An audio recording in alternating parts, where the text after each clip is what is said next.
ऐं हा साईं, मुंहिंजा घणनि ॾींहं पुॼाणा अॼु अलाए कंहिं गुमनाम माण्हू जो लिक में अची हिकु लिफ़ाफ़ो मिलियो आहे। अचो त उनखे पढ़ी था वठूं। शकील भाउ, तूं सोचींदो हूंदे त तो पंहिंजो नालो छो न लिखियो? हा यार, बिल्कुलु नालो लिखणु मुनासिब न आहे, छाकाणि त हिन दौरंगी दुनिया में सतरंगी माण्हू सभु छा सोचींदा। अॼु मुंहिंजा चप हूंदे बि अलाए छो गुमनाम माण्हू जहिड़ियूं ॻाल्हियूं करे रहिया आहिनि। उहे गुमनाम ॻाल्हियूं तोसां कयां थो। अॼु मां पंहिंजी तक़दीर ते तनक़ीद कंदे हिकु खुलियल खतड़ो तोॾे उमाड़ियां थो।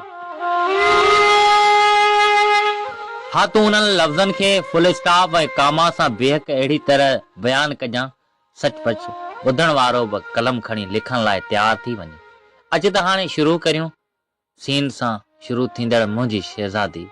वाहुंदे जा वाव बि पंहिंजा रुख मटाए हाणे सियारे जा सर्द सीउ बि लॻी रहिया आहिनि। साइबेरिया खां प्यार वारा पखी बि पंहिंजे आस्थाननि खे अलविदा चई सीउ खां बचण लाइ सिंध में अची सोढ़ा थिया आहिनि।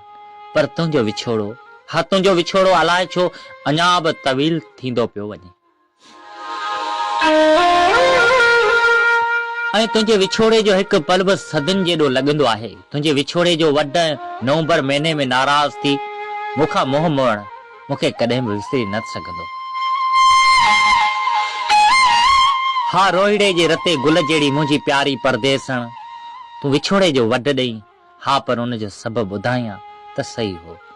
तूं मूंखां मोह भली मोड़ी हा, पर मजने जहिड़ी मुंहिंजी मोहबत खां खे मिटीअ में न मिलाई हा। तूं नाराज़ थी नींहं जो नातो भली तोड़ी हा, पर पुनः जहिड़े कंहिं परदेसी खे प्यार खे पाणी में न मिलाई हा। तूं भली पंहिंजे अंदर जी आवाज़ सां अलविदाई जा अल्फाज ओरी हा, पर बेकरी में पियल बेकार केक वांगुरु न कटी हा। मुंहिंजा ढोला, तूं भली बेडनि ते बिस्तरा लॻाए सही नमूने सुकून सां सुम्ही हा, पर प्यार में पलजंदड़ पसो पखीअड़े वांगुरु परदेसी मां आधी राति जो ईंदड़ ॿारहाड़ी जे बालक खे ख़ाली हथे न मोटाई हा। सणी जे फुल जहिड़ी सीन सां शुरू थींदड़ मुंहिंजी शहज़ादी, तुंहिंजे अचानक विछोड़े जो वटि अलाए छो मूंखे सम्झ में नथो अचे। छाकाणि त तूं मुंहिंजे लाइ वे विर्त रखिया आहिनि। तूं त संझा जे टाइम सुॾकी सुॾकी अगरबत्तनि खे अॻिते करे अलाह सां इल्तिजा थी सुहाग राति जा सपना ॾिसंदी हुई। तूं त घर वारनि खे घेरी निंड में छॾे कंहिं कमरे जी कुंड में कननि में एयरफोन लॻाए अंदर जो इज़हार कंदी हुई। तूं त सुबुह जो सवेल सनानु करे आईने में पंहिंजो अक्स ॾिसी मुंहिंजे लाइ दुआऊं घुरंदी हुई। तूं त उमास जहिड़नि अंधारनि रातनि में बि कलाकनि जा कलाक कचहरियूं कंदी हुई। तूं त सत सत जन्म गॾु रहण जा वचन बि वरचाया।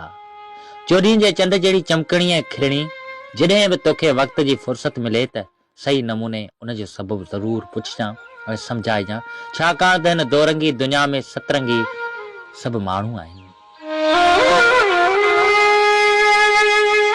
ऐं हा, मुंहिंजे अंदर जी आवाज़ खे सही नमूने सम्झी न सघंदा सवाइ तुंहिंजे। अलाए छो मूंखे अजीब ख़्याल अचनि था।